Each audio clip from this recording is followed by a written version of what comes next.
Now in this problem, what we're going to be looking at is the deBroglie wavelength. And what deBroglie theorized was that up to this point, when deBroglie came up with this idea, they had treated light as a particle. So light, which was a wave, they said, hey, we can treat this as a particle. And they showed that, and this gets to the duality of light, that it can be treated both as a wave and as a particle.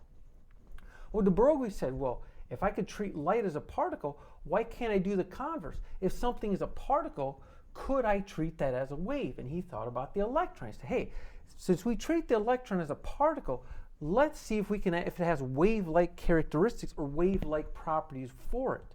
And so Clinton Davison and Lester Germer demonstrated that the wave nature of electrons using a nickel crystal. So they took a nickel crystal and they diffracted electrons off of it. And from that, they were able to determine a wavelength of the electrons. So the problem reads as such. I already kind of stated the problem, but in 1927, Clinton Davison and Lester Germer demonstrated the wave nature of electrons using a nickel crystal as a diffraction grating.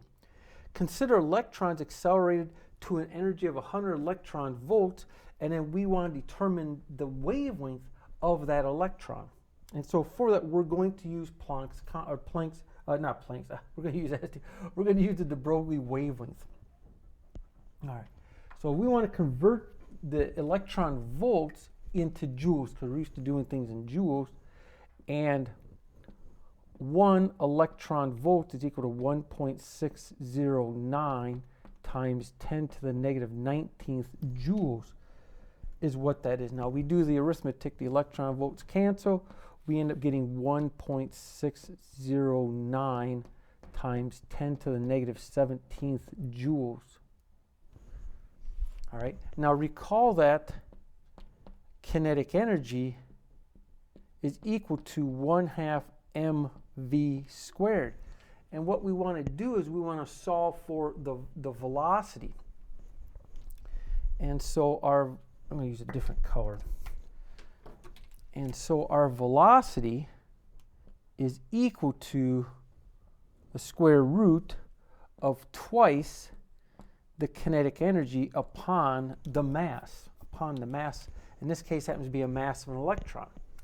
And so this is equal to the square root of twice the kinetic energy, which is 1.609 times 10 to the negative 17th joules,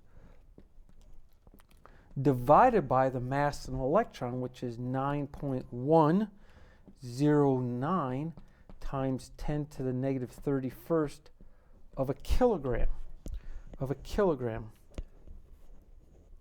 Now, if we do this arithmetic very quick, we find out that the velocity of that electron is going to be 5.93 times 10 to the 6th meters per second.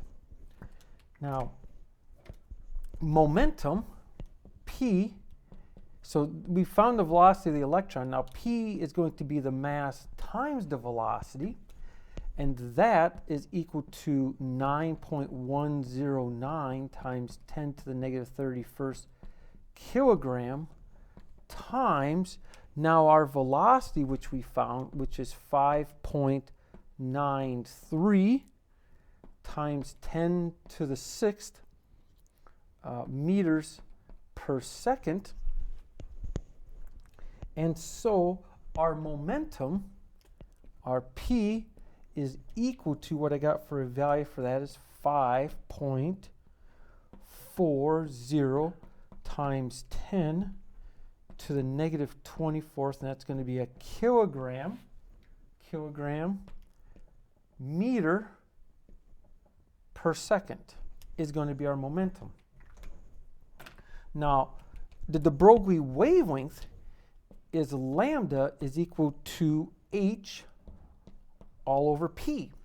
So here's our momentum. H is going to be Planck's constant, and so that's 6.626 times 10 to the negative 34 joule second divided by the momentum, which is mv, or 5.40 times 10 to the negative 24th kilogram meter per second. And what we get for this value is we get let me be a little more clear. We're going to come up with a wavelength. The wavelength of that electron will be 1.22 times 10 to the negative 10th meter, or we can say that that's equal to 0.12 nanometers. Now, before I go any further, let's look a little bit at the units, right? Let's kind of figure out these units. So the units here, what we've got is we have, remember, a joule is a kilogram.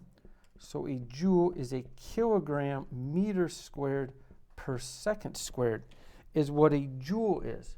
And so if you plug that into here, into the units up here, you get a kilogram meter squared per second squared times a second. Now this is going to be a kilogram meter per second. All right, so you can inverse this. So we're just going to cancel that second out here. So what we have is we have a kilogram meter squared over a second times, this becomes a second over a kilogram meter. And so the kilograms cancel and the seconds cancel and the meter cancels, and we end up with the unit of simply 1 meter for our wavelength. All right. If you have any questions on the deBroglie wavelength or any of the other topics in this chapter, please let me know.